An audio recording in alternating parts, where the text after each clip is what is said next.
Friends, அனைவருக்கும் வணக்கம். அமித்ஷா அனுமதியோடு தனிக்கட்சி துவங்க போகிறாரா அண்ணாமலை? அதை பற்றி தான் இந்த பதிவில் பேச போகிறோம். ஏன்னா நியூஸ்லாம் பார்த்துட்ருப்பீங்க. போத் ஏடிஎம்கேவும் சரி, பிஜேபியும் சரி, ரெண்டு பேரும் பார்த்தோம்னா டாப் லெவல்லே விடாக்கொண்டன் கொடாக்கொண்டன் லெவலில் தான் பேசிக்கிட்டு இருக்காங்க. முதல்ல ஏன்னா ஃபஸ்ட்டு அமித்ஷா சொன்னார், அந்த கூட்டணி ஆட்சியாக சொன்னார் அமித்ஷா. உடனே அதை மறுத்து இபிஎஸ் பேசினார். இப்போ சமீபத்தில் நீங்கள் கவனிச்சோம்னா ஏமாறும் கட்சி அல்ல அதிமுக அப்படின்னு அவர் ஒரு பேட்டி கொடுத்துருக்காரு. அதே மாதிரி அதுக்கு பதிலடியாக அண்ணாமலையும் பேசியிருக்காரு. இந்த மாதிரி நாங்கள் ஏமாறும் கட்சி அல்ல ஏடிஎம்கே அப்படின்னு சொல்லிட்டு. இப்போ நம்மளை பொறுத்த ஆர்டி அவர்கள் சொல்கிற மாதிரி சப்போஸ் இபிஎஸ்ஸை எப்பவுமே லாஸ்ட் மினிட் டிச்சர் தான், அவர் ரிலையபிள் பர்சன் இல்லை அப்படிங்கிறது தான் அவரோட கருத்தாகவே இருக்குது. நீங்கள் பார்த்தீங்கன்னாலே பிகினிங்லேருந்தே பார்த்தோம்னா ஆர்டி எப்பவுமே எதிர்த்து தான் பேசிக்கிட்டு இருந்தார் இந்த கூட்டணியை பற்றியே. அவருக்கு ஏடிஎம்கே பிஜேபி கூட்டணி விரும்பாதவர்களை பார்த்தோம்னா ஃபஸ்ட்டு அண்ணாமலை, அடுத்து நம்ம ரவீந்திரன் துரைசாமி அவர்கள் தான் நம்ம தைரியமாகவே சொல்லலாம். ரெண்டு பேருக்குமே இந்த கூட்டணி தேராது அப்படின்னு தான் பேசிக்கிட்டு இருந்தாங்க. பட் காலத்தின் கட்டாயம் ப்ளஸ் அமித்ஷாவோட சாணக்கியத்தனம் அதெல்லாம் சேர்ந்து இந்த கூட்டணி அமைச்சிருக்காங்க. பட் இதில் என்னென்னா ரெண்டு பேருக்குமே ஜெல்லாலங்கிறது இந்த நிறைய பேர் தெரியுது. இன்னும் கூட இந்த கூட்டணி முழுமை பெறலை அப்படிங்கிறது தான் தோறுது. ப்ளஸ் விஜய் வேறு கூப்பிட்டுக்கிட்டு இருக்காங்க. இன்னும் விஜய் ஃபஸ்ட் சாய்ஸ் இப்போ காங்கிரஸாக போய்கிட்டுருக்கு. இப்போ திடீர்னு வேறு ஒரு திருப்பமாக நீங்கள் கவனிச்சிங்கன்னா காங்கிரஸு விஜய் ப்ளஸ் நம்ம தோழர்கள் இவங்கெல்லாம் சேர போகிறாங்க அப்படிங்கிற ரூமர் ஒன்று கிளம்பிக்கிட்டு இருக்கு. இப்போ அதுவும் பார்த்தா நல்லா வலுப்பேறுது அந்த ரூமர். ஏன்னா நல்லா காங்கிரஸ்க்கு ஒரு இம்ப்ரூவ்மெண்ட் வரும் கேரளாவில் அப்படிங்கிறதான் பேசிக்கிறாங்க. இப்போ அட்லீஸ்ட் ஒரு 3 to 4% விஜயோட ஓட்டு கேரளாவில் இருக்குது. ஸோ ஈஸியாக ஸ்விங் பண்ணலாம் அகெயின்ஸ்ட் கம்யூனிஸ்ட்டு அப்படிங்கிறது.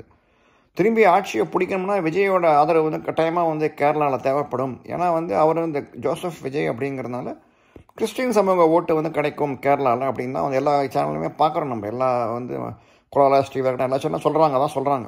விஜயோட ஆதரவு கேரளாவில் காங்கிரஸ்க்கு டெஃபினட்டாக பயன்படும் அப்படின்னு சொல்லிட்டு. ஏன்னா இப்போ டிஎம்கே கூட்டணி ஆட்சி கிடையாதுன்னு சொல்லும்போது, ஆட்சியில் பங்கு கிடையாது அப்படின்னு சொல்லும்போது காங்கிரஸும் தனியாக தான் போகலாம் என்ன அப்படின்னு தான் காங்கிரஸும் பார்க்குறாங்க. மத்தியிலே ஆட்சி இல்லை நமக்கு. ஸோ இப்போதைக்கு மோடி ஸ்திரமாக இருக்கார். ஸோ மோடி ஆட்சி கவுக்கணும்னா தான் நமக்கு டிஎம்கேவோட ஆதரவு தேவைப்படும். டிஎம்கே இப்போ இது மாதிரி பங்கு தரமாட்டோம் அப்படின்னு பட்சத்தில் நம்ம எதுக்கு திரும்பி பிடிச்சிக்கிட்டு தான் காங்கிரஸோட கொள்கையாகவே இருக்குது. ராகுல் காந்தி பப்புன்னு சொன்னால் கூட அவரே இந்த விஷயத்தில் அவர் தீவிரமாக இருக்குது. தனியாக காங்கிரஸ் நிற்கணும் தமிழ்நாட்டில் அப்படிங்கிறதுல அவர் தீவிரமாக இருக்கார். சோனியா காந்தியோட சப்போர்ட்னால தான் இன்னும் இந்த அலையன்ஸ் அப்படியே தான் நின்றுட்டு இருக்க வழியா, நாட் பிகாஸ் ஆஃப் ராகுல் சப்போர்ட். அது ஸ்டாலினுக்கு தெரியும், எல்லாத்துக்குமே தெரியும் டிஎம்கேல. ஸோ அதனால் விஜயும் காங்கிரஸும் சேருவாங்க அப்படிங்கிற ரூமர் கிளம்பிக்கிட்டு இருக்கு. இன்னும் ஒரு 2-3 months ஆகும் எல்லாம் கிறிஸ்டலைஸ் ஆகிறதுக்கு அப்படின்னு தான் எல்லாம் பேச்சு சொல்கிறாங்க. ஜோசியரே சொல்கிறாங்க இன்னும் அக்டோபர் வரைக்கும் தெரியாத உண்மை எல்லாமே எப்படி தான் போய்கிட்டு இருக்கும். ஆஃப்டர் அக்டோபர் தான் ஜோசியர் சொன்னதே பலிக்கும் அப்படின்றாங்க. அதுதான் வேடிக்கையாக இருக்குது. பட் அஃப்கோர்ஸ் அதுவும் உண்மையாகவும் இருக்கலாம். ஸோ இது ஒரு பக்கம் இருக்குது. ஸோ இப்போ மெயினாக மெயின் விஷயத்துக்கு வருவோம். அண்ணாமலை அவர்கள் திரும்பி தனிக்கட்சி ஆரம்பிப்பார் அப்படிங்கிறது எல்லாமே முதல்ல பேசிக்கிட்டாங்க. ஏன்னா இந்த கூட்டணி பிடிக்கல அவருக்கு. ஸோ கட்சியை அவர் உடச்சி திரும்பி கூட்டின்னு போயிடுவார் தனியாக Annamalai. But Annamalai is a nationalist person. ஆரம்பத்துலேருந்தே ஆர்எஸ்எஸ் மூலமாக தான் வந்திருக்கார் அவர். ஸோ தனிக்கட்சி துவங்குவார் இமீடியட்டாக அப்படிங்கிறலாம் நடக்காத காரியம் நம்ம முதல்ல சொல்லலாம்.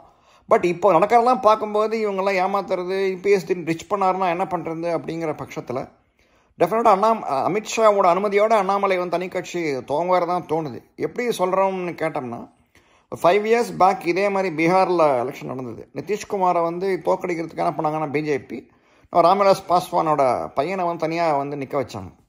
அவர் என்ன பண்ணாருன்னா நான் ஹனுமார் மாதிரி செயல்படுவேன், I will oppose only Nitish Kumar candidates not பிஜேபின்னு அவர் என்ன பண்ணார், நேராக நிதிஷ்குமார் மாத்திரம் ஓட்டை பிரித்தார்.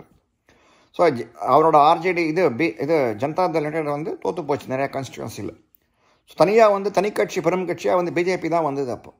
அப்புறம் தான் இது ஆர்ஜேடி தனிக்கட்சியாக ஒழிய பீகாரில் தனிப்பெரும் கட்சியாக பிஜேபி தான் தேர்தலில் இது நின்றுது, எலெக்ட் ஆச்சு.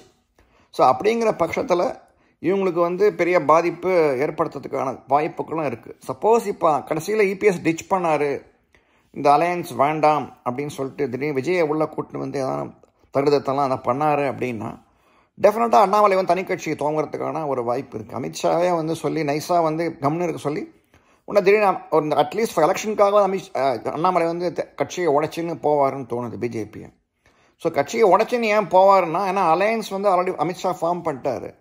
ஸோ இப்போ திரும்பி வந்து போய் இவங்க உடைக்க முடியாது பிஜேபி. அன்லெஸ் ஏடிஎம்கே பிரேக்ஸ் அவே இவங்க வந்து உடைக்க முடியாது. ஸோ இந்த அலையன்ஸில் வச்சுக்கிட்டு உள்ளடி வேலை பண்ணார் இபிஎஸ் அப்படின்னா டெஃபினட்டாக அண்ணாமலை வந்து தனியாக வந்து கட்சியை உடைச்சின்னு போகிறதுன வாய்ப்பு இருக்குது. அப்போ தனியாக போய் நின்றுக்கிட்டு இதே மாதிரி வேலையை வந்து அண்ணாமலை பண்ணலாம். My enemy is only EPS ADMK, நான் வந்து பிஜேபிக்கு சப்போர்ட்டு அப்படின்னு சொல்லிட்டு இவங்க வந்து குறிப்பாக they can concentrate only on EPS constituency. சரி, கொங்குல வந்து என்னதான் வந்து இபிஎஸ் ஸ்ட்ராங்காக இருந்தாலும் வித்தவுட் பிஜேபி சப்போர்ட் வந்து அவங்க வந்து ஒன்றுமே கிடையாது. ஏடிஎம்கே டெஃபினட்டாக வந்து அவங்க லாஸ்ட் இது பண்ணுவாங்க, சந்திப்பாங்க. எல்லா சர்வேவும் நம்ம பார்த்தோம். சத்தியம் நியூஸ் சர்வே கூட பார்த்தேன் ரீசெண்டாக. நீங்கள் அதில் பார்த்தீங்கன்னா கிட்டத்தட்ட 60 சீட்டுக்கு மேலே அந்த கொங்கு பெல்ட்டில் வந்து ஏடிஎம்கே ஃப்ரண்ட்டு வந்து சான்சஸ் அதிகன்றாங்க. ஸோ அப்படிங்கிற போது இந்த மாதிரி இருந்ததுன்னா, கூட்டணி உடைஞ்சது, இது மாதிரி பிஜேபி தனியாக போய் தனி கட்சி துவங்கினார் அண்ணாமலை அப்படின்னா டெஃபினட்டாக வந்து பாதிப்பு வந்து ஏடிஎம்கேக்கு இருக்குது.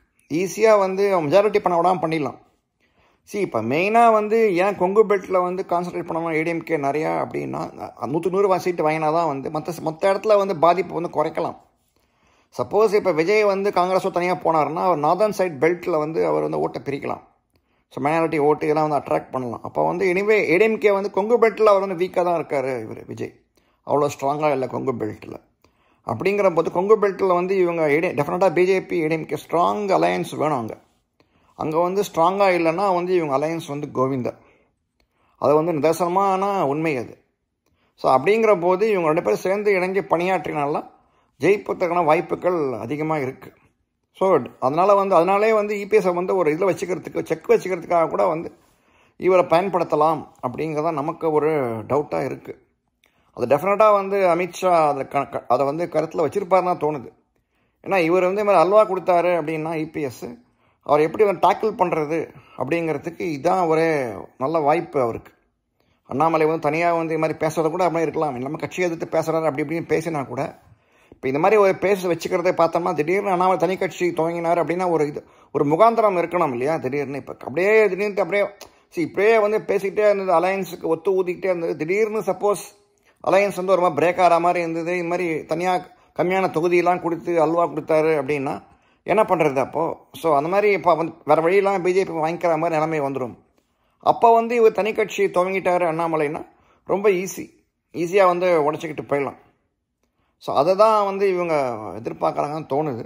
ஸோ இது வந்து நல்ல ஒரு பெரிய கேம் இது. நமக்கு அரசியல்ன்றது பயங்கரமான விஷயம். அது இன்னும் நிறையா இதெல்லாம் ட்விஸ்ட் அண்ட் டர்ன்ஸ்லாம் இருக்குது நெக்ஸ்ட்டு 2-3 மந்த்ஸில். ஸோ இப்போ இந்த மாதிரி வந்து இபிஎஸ் அல்வா கொடுக்குற இந்த பட்சத்தில் ஆரம்பித்தார் அப்படின்னா டெஃபினட்டாக இதை வந்து கையில் எடுப்பார் அண்ணாமலைன்னு தான் தோணுது நமக்கு. பொறுத்திருந்து பார்ப்போம். ஜெய்ஹிந்த்.